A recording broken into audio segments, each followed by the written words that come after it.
समूह साथ संगत जी, प्यार भरे राधा स्वामी जी। आज की साखी बाबा जी के पोते के ऊपर लिखी गई साखी है कि बाबा जी और उनके पोते में क्या विचार विमर्श हुए थे, उसके बारे में ये साखी बताई गई है। तो ये साखी बहुत ही रूहानी भरी साखी है, बहुत ही अच्छी सीख देने वाली साखी है और बहुत ही प्यारी साखी है। आपसे विनती है कि आप इस साखी को शुरू से लेकर अंत तक ज़रूर सुनें। जैसे कि हमें पता है बाबा जी के बेटे का परिवार फॉरेन में है।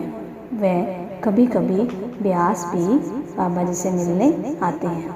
तो इस बार वह ब्यास आए हुए थे, बाबा जी का पोता भी आया हुआ था।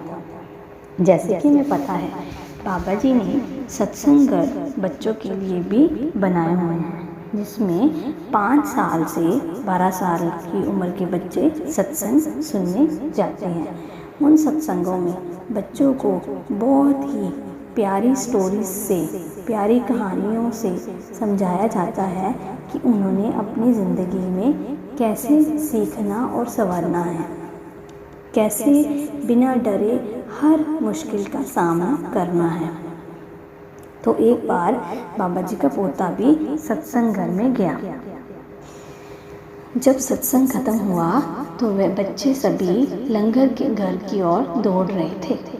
तो वह भी अपने दोस्तों के साथ लंगर घर गया, पर उसने खाया नहीं।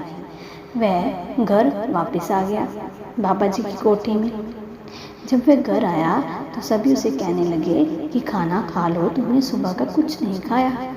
पर बाबा जी का पोता जिद करने लगा कि मैं आज घर में नहीं खाऊंगा, मैं खाना लंगर घर में खाऊंगा, क्योंकि मेरे सारे दोस्त वहीं जाकर खा रहे थे और उन्हें देखकर मुझे बहुत मज़ा आ रहा था, तो मैंने भी वहीं जाना है। अब हमें तो पता है कि दादाजी का प्यार अपने पोते पोतियों से कितना होता है। बार बार मना करने, बार बार उसके कहने पर भी बाबा जी मान गए। बाबा जी ने सर पर टोपी पहन ली ताकि मेरा पहरावे में थोड़ा सा बदलाव आ जाए, ताकि वहाँ की संगत को कोई परेशानी ना हो। जब बाबा जी ने अपने पहरावे में बदलाव कर लिया तो अपने पोते का हाथ पकड़ वे लंगर घर की ओर चल पड़े। उन्होंने थाली ली, ग्लास लिया, चम्मच लिया और बैठ गए संगत में। वे पंडाल नंबर 5 की संगत में लाइन में बैठे हुए थे। सभी सेवादार लंगर बरता रहे थे। सबका ध्यान बाबा जी की ओर नहीं पड़ा, क्योंकि बाबा जी ने लाल रंग की टोपी पहनी हुई थी। बाबा जी का पोता भी बाबा जी के साथ बैठ गया। जब एक बीबी सेवादारनी प्रसादें बरता रही थी तो उसका ध्यान पड़ा कि ये तो बाबा जी बैठे हुए हैं। उसने पास जाकर बाबा जी को राधा स्वामी बुलाई। तो बाबा जी ने उंगल मुंह पर रख उसे चुप करने का इशारा किया। तो वह समझ गई और पूरी लाइन में प्रसादा बरताने लगी। जब सारी संगत ने प्रसादा खा लिया उस पंडाल की, तो बीबी बाकी बीबियों के साथ जाके बैठ गई। इतने में बाबा जी कोठे की ओर निकल गए। तब वह बीबी ने, जिसने बाबा जी को देखा था, बाकी बीबियों को भी बताना शुरू कर दिया। तो फिर बाकी बीबियां भी बातें करने लगी कि वह बच्चा बहुत प्यारा था जो बाबा जी के साथ बैठा हुआ था, और हमारी नज़र बाबा जी के ऊपर क्यों नहीं गई। तो वह ऐसे अपने आप से खफा होने लगी।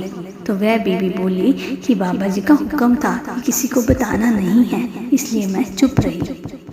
तो बीबियाँ कहने लगी कि हाँ, बाबा जी का पोता तो बड़े प्यार से खिचड़ी खा रहा था, उसे बहुत पसंद आई होगी खिचड़ी। अब जब बाबा जी रास्ते में जा रहे थे तो उनका पोता कहने लगा कि दादाजी, आप तो अपनी संगत का बहुत ख्याल रखते हो। कितनी अच्छी रोटी थी, कितनी स्वाद सब्जी थी, सबसे स्वाद तो मुझे खिचड़ी लगी दादाजी। तो बाबा जी कहने लगे कि मेरी ये सारी संगत सेवा के लिए आती है, इनका ख्याल रखना मेरा फ़र्ज़ बनता है बेटा। इसलिए सत्संग घरों में सेवा के साथ साथ इनके रहने का भी प्रबंध बहुत अच्छा किया हुआ है। तो ये बातें सुन बाबा जी का पोता बहुत खुश हुआ, उसे बहुत खुशी हुई। वह कहता कि अब मैं बाहर नहीं जाऊंगा, अब मैं दादाजी आपके साथ ही रहूंगा। तो बाबा जी ने कहा ठीक है। अब बाबा जी कुछ दिनों पहले अपने किसी रिश्तेदार के भोग पर गए हुए थे। तो बाबा जी ने कहा कि वहाँ पर मेरे रिश्तेदार कम और संगत बहुत आई हुई थी, जैसे कि संगत अक्सर करती है जब बाबा जी ने एयरपोर्ट में जाना होता है या कहीं किसी भी स्थान से गुजरना होता है, तो हम जैसी संगत रास्ते में भीड़ लगाए खड़ी हो जाती है। इसे बाबा जी अच्छा नहीं समझते। संगत तो उनकी गाड़ी को हाथ लगाने की ओर दौड़ती है। कई बार संगत उनके कपड़े छूने को करती है और कई बार उनकी दाढ़ी को हाथ लगाती है संगत, जिसे देख बाबा जी बहुत परेशान होते हैं। बाबा जी अक्सर यही फरमाते हैं कि मुझे छूने से आपको मुक्ति नहीं मिलेगी भाई। जो भजन सिमरन आपको मिला है, आपने पूरे प्यार से अपने मन का कोना साफ कर उस रब्बी रूप से मिलना है। मुझे पकड़ने से आपको कुछ नहीं मिलेगा। फिर अभी 30 जून को बाबा जी का सत्संग हुआ था। हम सभी को पता है कि बारिश बहुत आई हुई थी। संगत का इतना बाबा जी से प्यार देख पूरी संगत उस बारिश की परवाह किए बिना सत्संग सुनने गई। सत्संग में बाबा जी ने देखा कि मेरी संगत मुझसे कितना प्यार करती है। संगत ने बारिश की परवाह किए बिना बाबा जी का पूरा सत्संग सुना और बहुत मज़ा किया, क्योंकि सत्संग से पहले जो संगत को बारिश मिली उससे उन्हें काफ़ी राहत मिली। अब बाबा जी ने सत्संग में तुलसीदास जी की तुक उठाई, दिल का हुजरा साफ कर गैरों को बिठाने के लिए। बाबा जी ने बताया कि जब ये दुनिया परमात्मा ने बनाई थी तो कोई भी धर्म जात नहीं बनाया था, ये धर्म जात सब हमने बनाई है।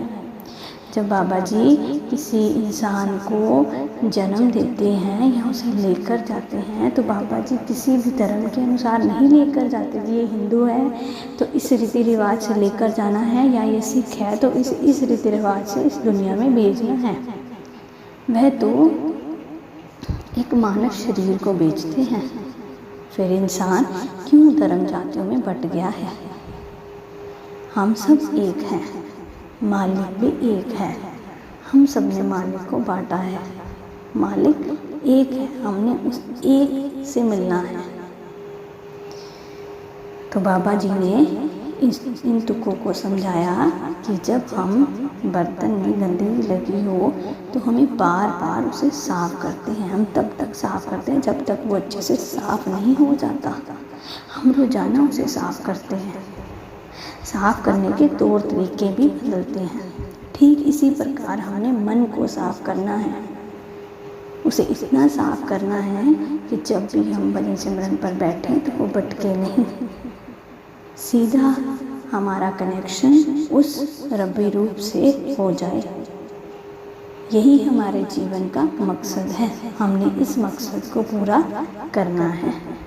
तो समूह साथ संगत जी, हमें बाबा जी के हुक्म की पालना कर भजन सिमरन में बिन नागा किए पूरा 2.5 से 3 घंटे बैठना है।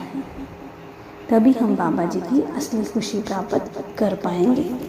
तो समूह साथ संगत जी, अगर आपको आज की साखी अच्छी लगी हो तो इस साखी को सत्संगी भाई बहनों के साथ ज़रूर शेयर करें। इस साखी को लाइक करें और अपना प्यारा सा कमेंट भी ज़रूर दें जी। तो समूह साथ संगत जी, ऐसी और साखियाँ सुनने के लिए अपने इस चैनल परमार्थ साखी एवं शब्द को सब्सक्राइब भी ज़रूर करें जी। तो समूह साथ संगत जी, मेरी ओर से आप सभी को प्यार भरी राधा स्वामी जी।